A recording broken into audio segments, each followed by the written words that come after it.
प्रिय दर्शकों को शुक्ला चौधरी का प्यार भरा नमस्कार। मेरे चैनल में आप सबका स्वागत है। आज हम चर्चा करेंगे हिंदी के प्रसिद्ध साहित्यकार सुभद्रा कुमारी चौहान जी की प्रसिद्ध कहानी गौरी पर। आप सबका स्वागत है।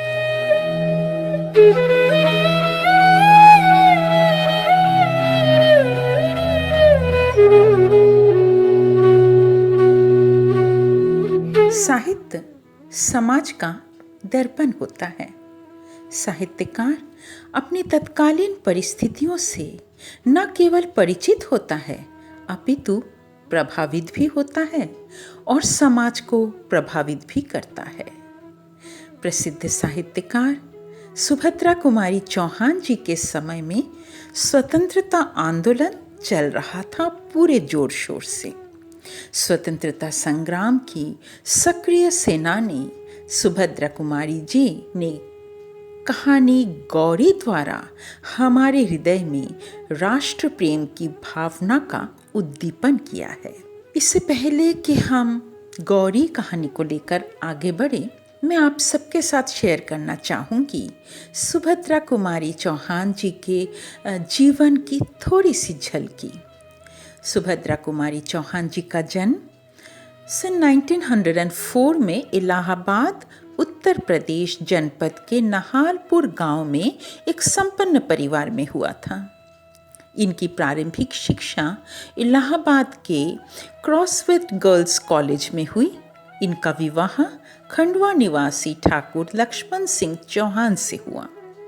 राष्ट्रपिता महात्मा गांधी के आंदोलन का इन पर गहरा प्रभाव पड़ा तथा इन्होंने उसमें भाग भी लिया और कई बार जेल भी गई।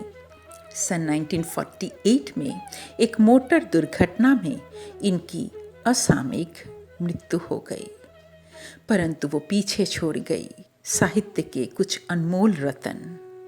मुकुल, त्रिधारा काव्य संग्रह, सीधे सादे चित्र, बिखरे मोती, उन्मादिनी, कहानी संकलन इनकी बहुचर्चित कृतियां हैं। सुभद्रा जी की भाषा सीधी, सरल, स्पष्ट और आडंबरहीन खड़ी बोली है। इनकी शैली बेहद प्रभाव उत्पादक है, जिसके कारण ये जनसाधारण के हृदय को स्पर्श करती है। राष्ट्रहित के लिए वैयक्तिक स्वार्थ को छोड़ देना। गौरी कहानी में जहां माता पिता को अपनी जवान बेटी के लिए एक योग्य वर की चिंता को दर्शाया गया है, वहां गौरी के चरित्र को ऊंचा दिखाकर देश प्रेम की भावना को भी उजागर किया गया है। आगे बढ़ते हैं। गौरी एक चरित्र प्रधान कहानी है जिसमें लेखिका ने स्वतंत्रता आंदोलन के समय का वर्णन करने के साथ साथ भारतीय नारी की कर्तव्य परायणता का आदर्श चित्र हमारे सामने रखा है। गौरी का त्याग प्रशंसनीय एवं उदात्त है। कहानी का अंत अत्यंत आकर्षक है। जब एक स्वतंत्रता सेनानी सीताराम जी 1 साल की जेल से छूटकर अपने घर आते हैं और वहाँ गौरी को बच्चों के साथ देखते हैं और गौरी उनके चरण स्पर्श करके उन्हें अपने पति के रूप में स्वीकारती है। कहानी कुछ इस तरह से शुरू होती है। गौरी बाबू राधा कृष्ण की इकलौती संतान थी तथा 19 वर्ष की सुंदर कन्या थी। राधा कृष्ण तथा उनकी पत्नी कुंती गौरी के विवाह को लेकर बहुत चिंतित थे। वे अपनी बेटी का विवाह किसी योग्य वर के साथ करना चाहते थे। राधा कृष्ण जी सीताराम जी को देखने गए थे, पर वहां से निराश होकर लौटे। उन्होंने अपनी पत्नी को बताया कि लड़का नहीं, 35-36 वर्ष का वो तो आदमी है, साथ ही उसके 2 बच्चे भी हैं जिनकी परवरिश के लिए वो दूसरा विवाह करना चाहते हैं। उन्हें बच्चों के लिए एक दाइमा चाहिए, पत्नी नहीं। सीताराम जी देशभक्त, सादगी पसंद, चरित्रवान तथा नेक इंसान है। अपने पिता की ये सारी बातें गौरी चुपचाप सुन लेती है।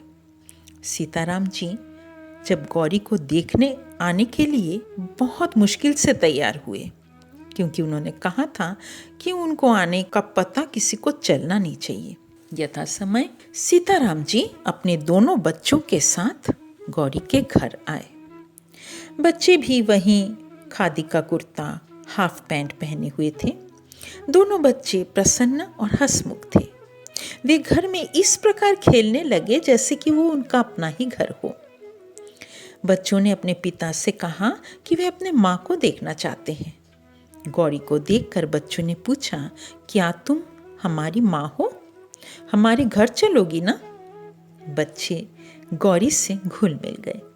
उन्होंने गौरी से अपने पिता की शिकायतें भी की। सीताराम जी लौटना चाहते थे।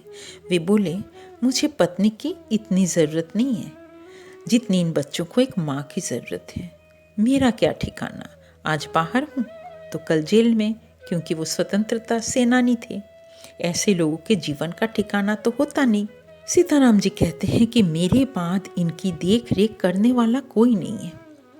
यही सोच समझ कर मैं विवाह के लिए तैयार हुआ हूँ, अन्यथा इस उम्र में मुझे विवाह की क्या ज़रूरत है। इतना कहकर सीताराम जी चले गए। गौरी ने मन ही मन सीताराम जी को प्रणाम किया और उनके दोनों बच्चों को ममता भरी दृष्टि से देखा। बाबू राधा कृष्ण सीताराम जी से गौरी का विवाह नहीं करना चाहते थे, इसलिए उन्होंने सीताराम जी को पत्र लिखा कि जन्मपत्री बिना मिलाए विवाह नहीं हो पाएगा, अतः अपनी जन्मपत्री भेज दीजिए। जन्मपत्री तो विवाह ना करने का एक बहाना था। एक सप्ताह बाद उन्होंने दूसरा पत्र लिखा जिसमें कहा कि जन्मपत्री नहीं मिल रही है, इसलिए ये संबंध नहीं हो सकता, ये विवाह नहीं हो सकता। राधा कृष्ण जी को गौरी के लिए दूसरा वर मिल गया, जो नायब तहसीलदार के पद पर नियुक्त था। यही कोई 24-25 साल का बीए पास युवक। विवाह आगामी आषाढ़ में होना निश्चित था, पर गौरी को रह रहकर नम्र, विनयी, देशभक्त तथा सादगी की प्रतिमा सीताराम जी तथा उनके बच्चे याद आते।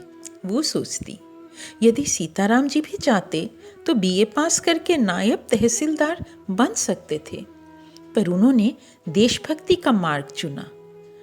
वह बहुत चाहती कि माँ से कह दे कि वह नायब तहसीलदार से शादी नहीं करेगी, किंतु लज्जा से उससे कुछ भी नहीं कहा गया। ज्यों-ज्यों विवाह की तारीख नज़दीक आती, गौरी की चिंता बढ़ती जाती। विवाह की निश्चित तारीख से 15 दिन पहले राधा कृष्ण जी को एक तार मिला, जिसमें लिखा था कि नायब तहसीलदार साहब के पिता का देहांत हो गया, इसलिए विवाह को साल भर के लिए टालना अनिवार्य है। सत्याग्रह आंदोलन की लहर पूरे देश में फैल गई थी।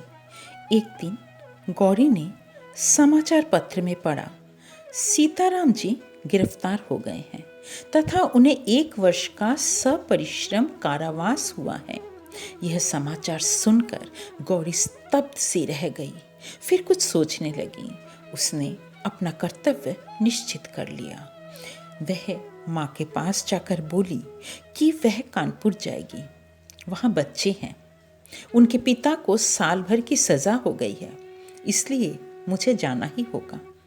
कुंती अपनी बेटी के स्वभाव को भली भांति जानती थी।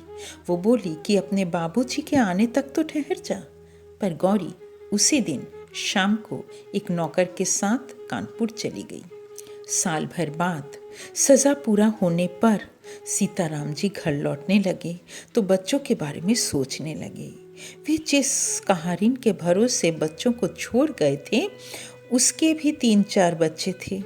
एक तांगे पे सवार होकर वे घर की ओर चले। रास्ते में एक जगह बच्चों के लिए जलेबियां भी ली।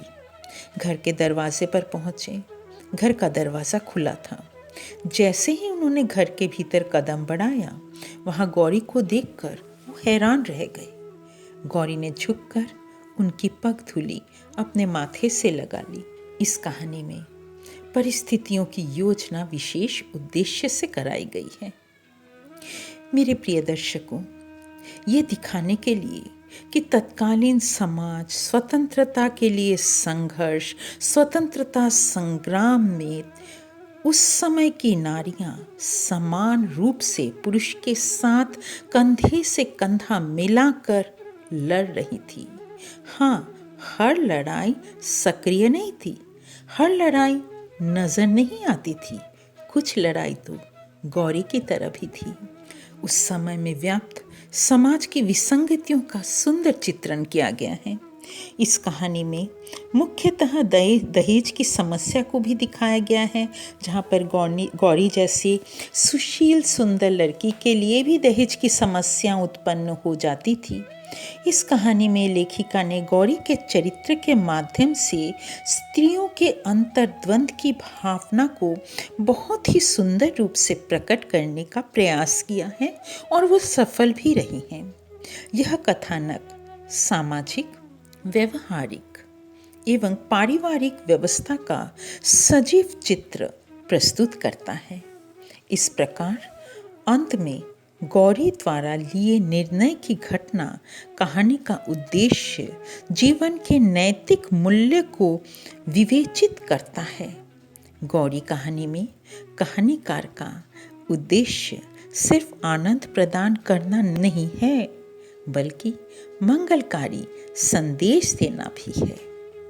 और इसी के साथ ये कहानी यहीं खत्म होती है। साथ बने रहने के लिए बहुत बहुत धन्यवाद।